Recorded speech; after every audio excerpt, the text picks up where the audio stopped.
Chegamos ao último jornal da CBF deste ano.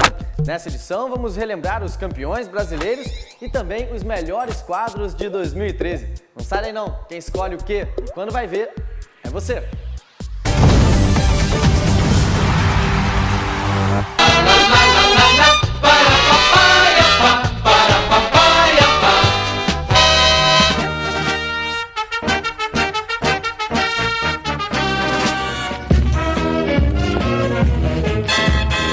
Botafogo paraibano, você é o mais belo e glorioso.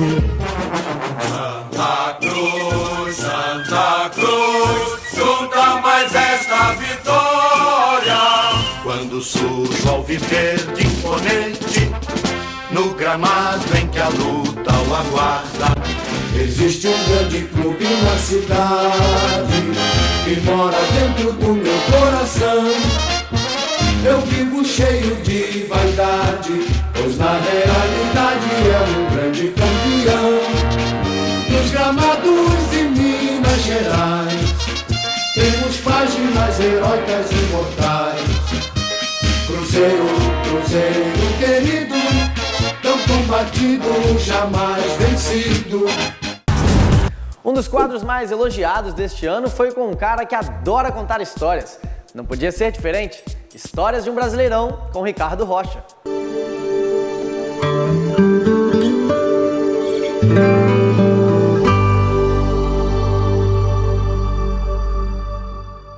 Bem, gente, na verdade, a grande história minha no Brasileirão foi o título 91 com o São Paulo, onde tem uma história até curiosa na grande final, né? E tem uma coisa interessante, porque na realidade o São Paulo tinha perdido em 89 para o Vasco, 90 para o Corinthians, e o São Paulo foi 3 anos seguidos a final do Brasileiro. Então 89, 90 e ganhou em 91 para o Bragantino, lá em Bragança Paulista. A gente tinha ganho o jogo de 1-0 em São Paulo, gol do Mário Tilico, e na volta a gente teve um problema. Eu estava na concentração e o Tele estava um pouco preocupado, porque ele não sabia quem iria substituir o Elivelto, que estava machucado. E eu estava na concentração e conversando com ele, e ele me falou: Ricardo, eu estou com um problema e não sei como resolver, eu estou com o Elivelto, não sei se entra com o atacante. E eu conversei com ele, aquilo foi uma ideia que eu tinha dado a ele a respeito. Falei: professor, por que a gente não entra? Porque o lado mais forte naquele momento era o Baiano. O Baiano era um lateral forte, apoiava bem e tinha uma chegada, e a maioria dos gols, 50%, 60% do gol era do lado direito do Bragantino.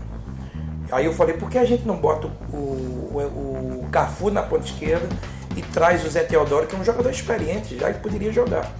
E ele gostou da ideia e a gente foi pro jogo. E Cafu nesse dia fez uma bela partida, neutralizou por completo o lado direito do Bragantino e a gente conseguiu empatar, foi 0-0, mas a gente jogou muito bem, merecia a vitória. Então essa história que eu tenho, então, porque é uma história marcante, foi o primeiro título e o único, na realidade, brasileiro que eu tenho. Então é uma história que marcou bastante e que veio de uma geração de atletas do Bragantino, uma geração que depois,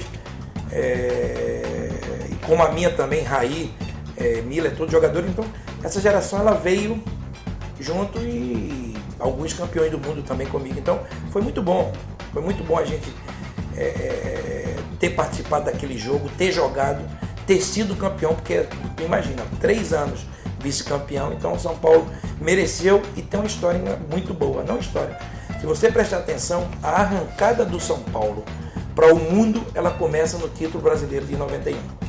Então, e para mim também, porque eu fiz um grande campeonato, fui à Copa América e fui vendido para o Real Madrid. Então naquele momento eu só sairia, já estava com 28, 29 anos, eu só sairia para um grande clube.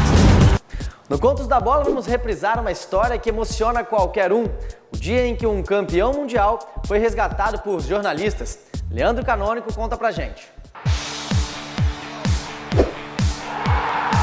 A história mais sensacional que eu vivi com a seleção brasileira e, na verdade, profissionalmente também, e também foi uma experiência de vida incrível, foi na última Copa das Confederações aqui no Brasil, em 2013.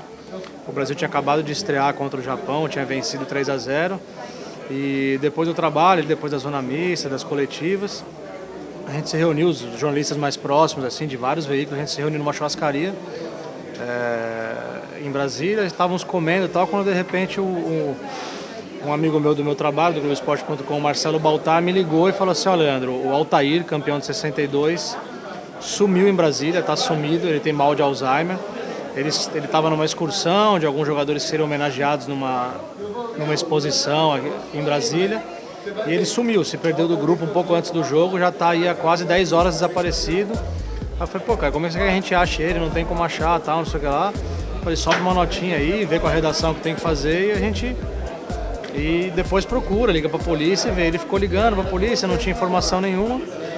E aí a gente comeu tranquilo, comeu normal, e ficamos todos brincando na mesa de churrasco ali. Pô, será que o Altair vai aparecer? Não vai aparecer? Ah, quem achar ele marca uma coletiva, se encontra pra todo mundo fazer e tal, não sei o que lá. Mas não tínhamos nem esperança de encontrar o Altair. E aí pegamos um táxi, eu, o Alexandre Rossetti, que trabalhava comigo, e 2 colegas do lance, o Dudu e o Salata. Pegamos o mesmo táxi. E estamos caminhando, estamos indo com o táxi para o hotel, indo embora. De repente a gente avistou do lado direito de uma avenida grande em Brasília, que eu não me recordo o nome agora, mas é uma avenida bem grande assim, e no canteiro da avenida assim, perto do guarda-reio assim, tinha um senhor caminhando. E aí a gente falou: nossa, será que é o Altair? Aí o taxista falou: como assim? Não, para, dá a volta. Aí o taxista deu a volta e tinha um senhor, ele estava urinando na beira da estrada, na beira da rodovia ali. E a gente abriu a janela do carro e falou assim: Altair? Ele falou assim: sou eu. Totalmente perdido, totalmente... parecia uma criança, assim, bem ingênuo, assim. São características até de quem sofre o mal de Alzheimer, né? E aí a gente começou a conversar com ele, ele falou que estava procurando o time do Fluminense, porque ele queria jogar, ele estava indo num jogo do Fluminense. E a gente percebeu que era ele, eu tirei uma foto, mandei para o Baltar, que estava no hotel escrevendo a matéria, e tirei uma foto e falei: Baltar, confere só realmente se é ele mesmo. O Baltar conferiu, era ele mesmo. A gente teve que convencê-lo a entrar dentro do carro, porque ele não queria, ele queria ir a pé. Ele falava: eu quero ir a pé até Barreto, que é onde ele mora, em Niterói e tal. Falou assim: não, eu quero ir a pé até Barreto. Não, o senhor não vai, o senhor vem com a gente, o senhor não está com sede. Aí o taxista até ajudou um pouco, falou: o senhor não está com sede e tal. E aí a gente colocou ele dentro do carro, fomos todos apertados no banco de trás, fomos em 4 caras no banco de trás, o seu Altair na frente, o taxista. E levamos ele pro hotel que ele estava. A hora que a gente chegou no hotel foi assim, uma das sensações mais loucas da minha vida, assim. A galera que estava com ele, assim, abraçando a gente, comemorando o retorno dele. Foi emocionante, assim, poder... A gente praticamente, sei lá, assim, pode dizer que a gente salvou a vida dele, né? Porque ele estava ali perdido, vai saber quem ia encontrá-lo, se algum carro poderia pegá-lo ali, se ele ia atravessar a estrada. Sei que ele estava andando há 10 horas a pé, sem tomar água, sem comer, vestido com um terno preto, assim. Foi super simpático, foi super bacana, mas quando ele chegou no hotel, você percebia realmente que ele era um senhor que estava precisando de cuidados especiais, porque ele chegou no hotel e foi entrando no hotel, praticamente não falou com ninguém que estava ali com ele, mas a galera fez uma festa, assim, e foi muito gratificante, assim, não só como profissional, mas principalmente como pessoa, poder ajudar um senhor aí que representa tanto para o Brasil, um campeão do mundo. O quadro Memórias da CBF vem homenageando os craques que construíram a história do nosso futebol ao longo dos anos. Nada melhor nesse momento de reprises do que falar de alguém que conquistou a última Copa do Mundo do Brasil, São Marcos. –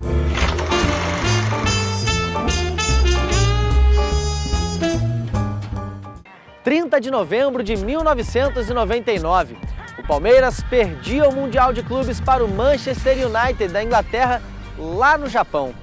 Um jogador foi considerado o vilão desta derrota. 3 anos mais tarde, este mesmo jogador, no mesmo Japão, conseguiu a sua redenção. Estamos falando, é claro, de Marcos, o São Marcos, um dos pilares da conquista do pentacampeonato pela seleção brasileira. No último dia 4 de agosto, Marcão, como é conhecido pelos seus amigos, completou 40 anos, metade deles vividos no futebol. Afinal de contas, ele teve uma carreira de muito sucesso no Palmeiras e também servindo a seleção brasileira. Natural de Oriente, no interior de São Paulo, Marcos manteve ao longo da carreira um estilo bem caipira, bem do interior, mas também muito prazer por contar histórias, casos do futebol. Histórias tão interessantes quanto a sua própria carreira. Ele estreou no profissional do Palmeiras em 92, defendendo um pênalti contra o Guaratinguetá. Essa foi uma característica que acompanhou o jogador ao longo de toda a sua trajetória no futebol. Este é Marcão, um dos craques do futebol brasileiro, que ficará para sempre na memória da CBF. Em 2014, vamos continuar abrindo as portas da sala de troféus da CBF. Mas neste último jornal da CBF de 2013, vamos relembrar um gol que valeu taça. Que taça é essa com o Antônio Napoleão?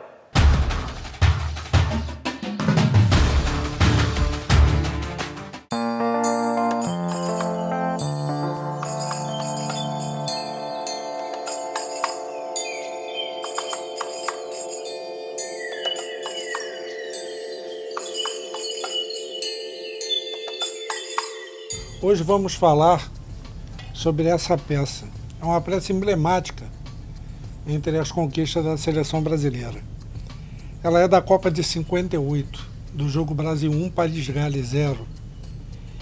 E ela é importante porque, neste jogo, o Pelé marcou seu primeiro gol em Copas do Mundo com a camisa da seleção brasileira e, a partir dali, ele deslanchou na competição, sendo considerado a grande estrela da seleção brasileira apenas com 17 anos na conquista do Mundial de 1958. No gol ele deu um balãozinho no zagueiro de País de Gales e foi uma jogada maravilhosa e que se transformou num mito para a história do futebol mundial. No único quadro inédito desta última edição do Jornal da CBF, a regra do jogo, o arremesso lateral.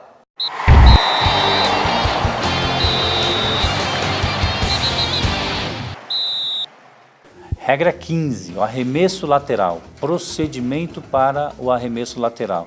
Muitas infrações são cometidas porque o jogador não executa no local da infração. A regra determina que tem que ser aonde a bola saiu, no máximo 1 metro para frente ou 1 metro para trás. E o seu procedimento, colocando a mão com a bola atrás da cabeça.